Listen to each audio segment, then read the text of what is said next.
नमस्कार, आज की बात में आपका स्वागत है। आज बांग्लादेश से बड़ी खबर आई है।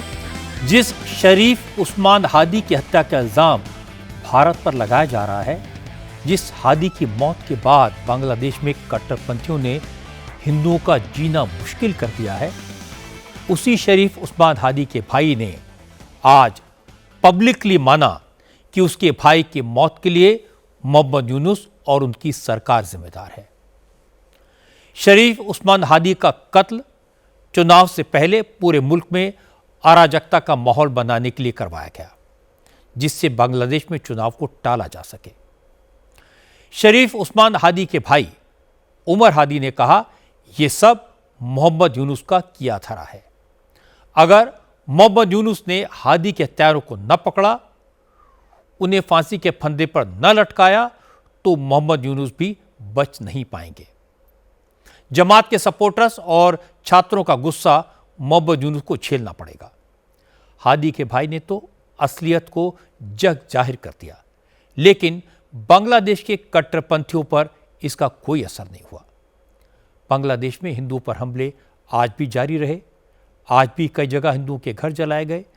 बांग्लादेशी हिंदुओं के सपोर्ट में कोलकाता, लखनऊ, कानपुर, भोपाल और दिल्ली से लेकर मुंबई तक प्रोटेस्ट हुए।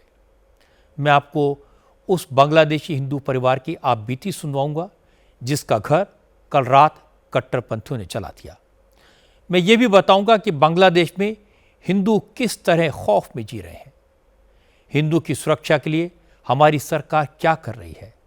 लेकिन इससे पहले आपको सुनाता हूं शरीफ उस्मान हादी के भाई की बात, जिसने आज बांग्लादेशी कट्टरपंथियों के झूठे नैरेटिव का पर्दाफाश कर दिया।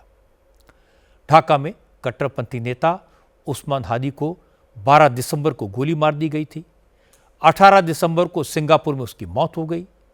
कट्टरपंथियों ने हादी की हत्या का इल्जाम भारत पर लगाया और पूरे बांग्लादेश में हिंदुओं को निशाना बनाना शुरू कर दिया। लेकिन आज शरीफ उस्मान हादी के भाई उमर हादी ने कहा, उसके भाई की हत्या के पीछे मोहम्मद यूनुस का ही हाथ था। उमर हादी ने उस्मान हादी की पार्टी इनकलाब मंच के एक प्रोग्राम में कहा, मोहम्मद यूनुस की हुकूमत ने साजिश के तहत उस्मान हादी का मर्डर करवाया, जिससे जब लोग भड़कें तो उसकी आड़ में फरवरी में होने वाला चुनाव टाला जा सके। पता तो ये भी चला है कि आईएसआई अपने पालतू दहशतगर्दों को बांग्लादेश भेज रही है, ताकि वहाँ एंटी इंडिया सेंटिमेंट्स को और भड़काया जा सके। 1971 से पहले बांग्लादेश और पाकिस्तान की जमात इस्लामी एक ही पार्टी थी। दोनों का नेता सैयद अबुल अला मौदूदी था। 1971 की लड़ाई में भी बांग्लादेश की जमात इस्लामी ने पाकिस्तानी फौज को सपोर्ट दिया था। आज भी कोलकाता से लेकर मुंबई तक कई शहरों में बांग्लादेश की सरकार के खिलाफ प्रदर्शन हुए। विश्व हिंदू परिषद और सनातन ऐक्य समिति ने आज पश्चिम बंगाल में बांग्लादेश बॉर्डर पर प्रोटेस्ट किया।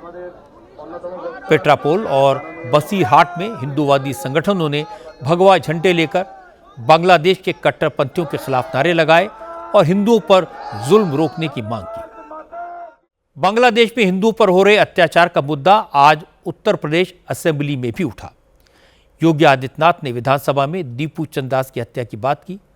कहा कि समाजवादी और कांग्रेस के लोग गजा पट्टी के हालात पर तो आंसू बहाते हैं, लेकिन बांग्लादेश में हिंदुओं की हत्या पर चुप्पी साध लेते हैं। योगी आदित्यनाथ ने कहा कि विपक्ष के लोग गजा के मुद्दे पर कैंडल मार्च निकालते हैं, लेकिन बांग्लादेशी हिंदुओं का दर्द उन्हें दिखाई नहीं देता। ये दोहरा रवैया, ये तुष्टीकरण की राजनीति अब देश के लोग सहन नहीं करेंगे। योगी ने कहा कि जो बांग्लादेशी और रोहिंग्या घुसपैठिए यूपी में हैं, उन सब के खिलाफ एक्शन होगा। एक एक घुसपैठियों को बाहर निकाला जाएगा। देखो, बांग्लादेश में एक दलित नौजवान को कैसे जला दिया गया। आप लोग गाजा पट्टी में होने वाले किसी भी उस पर आंसू बहाते हैं, लेकिन आपकी जवान से एक शब्द नहीं निकल रहा है, क्योंकि एक दलित नौजवान मारा गया बांग्लादेश में। और योगी ने विधानसभा में जो कहा वो ग्राउंड पर दिखाई भी दे रहा है। पूरे उत्तर प्रदेश में बांग्लादेशी घुसपैठियों के खिलाफ ऑपरेशन टॉर्च चलाया जा रहा है। पुलिस खास तौर पर उन बस्तियों में जाकर लोगों के दस्तावेज चेक कर रही है जिनमें दूसरे राज्यों से आए हुए लोग बड़ी संख्या में रहते हैं। लखनऊ से लेकर गाजियाबाद, वाराणसी और कानपुर तक तमाम शहरों में घुसपैठियों की तलाश की जा रही है। हर मंडल में एक डिटेंशन सेंटर बनाया जा रहा है जिसमें अवैध घुसपैठियों को रखा जाएगा। लिख रहा इसमें बनवा लिया, लिखा है पासपोर्ट तक बनवा लिया। सबको पता है कि हमारे देश में लाखों बांग्लादेशी कई साल से गैर कानूनी तरीके से रहते आए हैं। वो देश के रिसोर्सेज का इस्तेमाल करके भारत के नागरिकों का हक मारते हैं, लेकिन कभी किसने इसकी परवाह नहीं की। अब पहली बार डिसाइसिव एक्शन हो रहा है और बांग्लादेशी घुसपैठियों और रोहिंग्या को वापस उनके मुल्कों में भेजा जा रहा है। इस अभियान का असर कुछ साल बाद दिखाई देगा। यूपी में एक तरफ घुसपैठियों की पहचान करके उन्हें डिटेंशन सेंटर में भेजने की तैयारी की जा रही है और दूसरी तरफ गुंडे, माफिया और दंगों में शामिल लोगों के खिलाफ भी लगातार एक्शन हो रहा है। आज बरेली में हिंसा के आरोपी तौकी रजा के करीबी वाजिद बेग के मैरिज हॉल पर बुलडोजर चल गया। वाजिद बेग समाजवादी पार्टी का पूर्व पार्षद है। योगी आदित्यनाथ ने कहा कि सरकार का मैसेज क्लियर है, माफिया कोई भी हो, कितना भी बड़ा हो, किसी भी पार्टी से संबंध रखता हो, यूपी में उसकी खैर नहीं।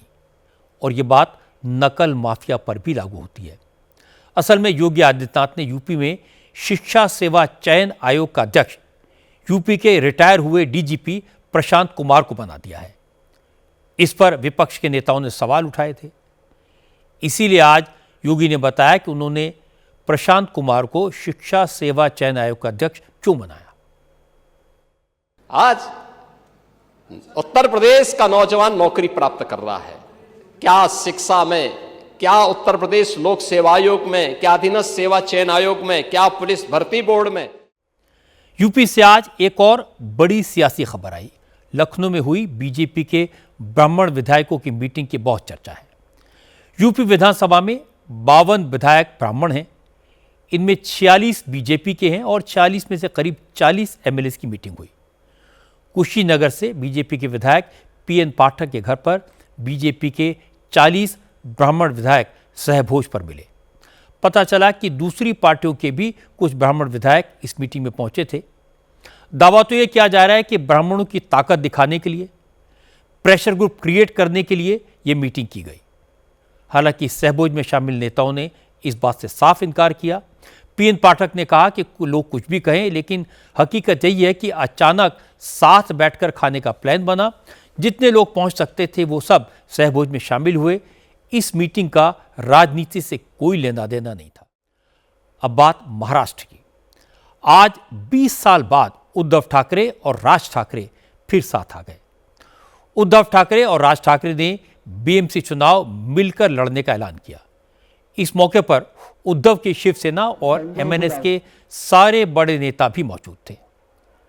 मंच पर प्रबोधनकार ठाकरे, बाला साहब ठाकरे, बाला साहब की पत्नी मीनाताई ठाकरे और राज ठाकरे के पिता श्रीकांत ठाकरे की तस्वीरें लगाई गईं।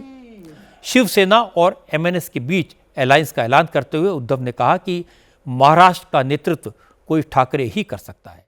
कांग्रेस को लगता है अगर राज ठाकरे के साथ अलायंस किया तो उत्तर भारतीयों और मुसलमानों का वोट खिसक सकता है। लेकिन मजे की बात है कि जिस वक्त मुंबई में उद्धव और राज ने अलायंस का ऐलान किया, उस वक्त मुंबई जमीयत उलमाए हिंद के अध्यक्ष मौलाना सिराज खान भी वहां मौजूद थे।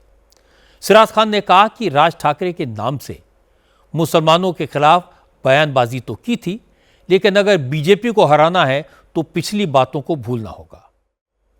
बीएमसी इलेक्शन से पहले आज मुंबई में मुसलमानों की बढ़ती आबादी का इशू भी गर्म हो गया।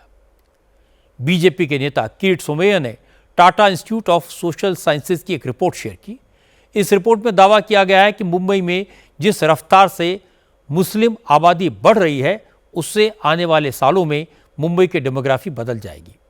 हालांकि इस रिपोर्ट में यह भी साफ किया गया कि मुंबई में मुस्लिम आबादी बढ़ने की सबसे बड़ी वजह बांग्लादेशी घुसपैठी हैं। अब बात दिल्ली के पॉल्यूशन की, जिससे यहां रहने वाले सब लोग परेशान हैं। दिल्ली सरकार ने हालांकि आज दावा किया कि पॉल्यूशन की हालत में सुधार हुआ है। आज दिल्ली में एवरेज AQI 271 दर्ज किया गया। दिल्ली की हवा अब सीवियर कैटेगरी से वेरी पुअर कैटेगरी में आ गई। इसलिए सरकार ने ग्रेड 4 की पाबंदियों को हटा दिया। लेकिन दिल्ली हाई कोर्ट पॉल्यूशन को लेकर काफी चिंतित है। हाई कोर्ट ने कहा कि अगर सरकार पॉल्यूशन पर कंट्रोल नहीं कर सकती तो कम से कम एयर प्योरीफायर की कीमतें कम करे। अब दो अच्छी खबरें आपको बता दूं। आज भगवान श्री राम की हीरे मोती से जड़ी एक पेंटिंग अयोध्या पहुंची। प्रभु श्री राम की यह पेंटिंग तंजावुर शैली में बनी है। इसमें सोने के काम के साथ साथ हीरे और कीमती रत्न जड़े हुए हैं। एक और अच्छी खबर, भारत ने अंतरिक्ष में बहुत बड़ी छलांग लगाई। इसरो ने बाहुबली रॉकेट से अमेरिका के 6000 किलोमीटर से भी ज्यादा 6000 किलो से भी ज्यादा वजन के सैटेलाइट को ऑर्बिट तक पहुंचाया।